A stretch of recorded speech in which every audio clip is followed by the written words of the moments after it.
Mr. Pears Overload sa Timog, Quezon City. Isang hapon, naghahanap ka ng lugar na pwedeng kumain matapos ang isang mahabang araw ng pagbablog sa lungsod. May narinig kang magandang feedback tungkol sa isang kainan sa Timog, Quezon City, ang Mr. Pears Overload. Dali-dali kang pumunta doon. Pagdating mo, napansin mo ang buhay na ambience, mga tao ang nagkakasiyahan, nag-uusap at nagtatawanan habang naghihintay ng kanilang pagkain. Sa pag-upo mo, umorder ka ng kanilang sikat na Pears Overload at isang malamig na inumin para palamig. Habang hinihintay mo ang pagkain, nagkaroon ka ng pagkakataong makipagkwentuhan sa ilan pang mga customers at staff ng kainan. Marami silang kwento tungkol sa kasiyahan at simpleng kaligayahan na hatid ng Mr. Perez at na-inspire ka. Pagkain ang dumating sa iyong harapan at humigop ka agad sa mainit at malinamnam na sabaw habang nilalasap ang malambot na karne at tamang alak ng sausawan. Hindi mo maiwasang umiti dahil sa tamang timpla at saya na dala ng pagkain. Dahil sa magandang karanasang ito, nagdesisyon kang gumawa ng vlog tungkol sa Mr. Pears Overload. Isip mo, magandang maipakita mo sa mga viewers mo ang hindi lang masarap na pagkain, kundi ang kultura ng simpleng kasiyahan sa mga lugar tulad nito.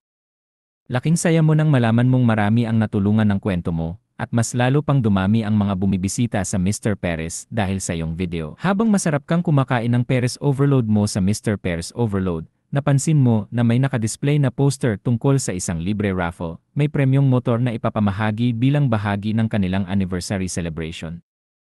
Agad kang natuwa at naisip na magandang balitang ito para sa mga customers. Nag-announcement ang staff na bawat bumili ng kahit anong pagkain ay may pagkakataong magpasok ng raffle ticket. Dahil sa dami ng tao, puno ang kainan ng excitement at good vibes habang naghihintay ng drawing. Habang kumakain ka, nakipagkwentuhan ka rin sa ibang customers na umaasa ring manalo sa motor. May nagkwento pa kung paano nakatulong ang Mr. Perez sa kanilang araw-araw na buhay, kaya naging espesyal ang event na ito. Pagkatapos ng pagkain, sumali ka rin sa raffle.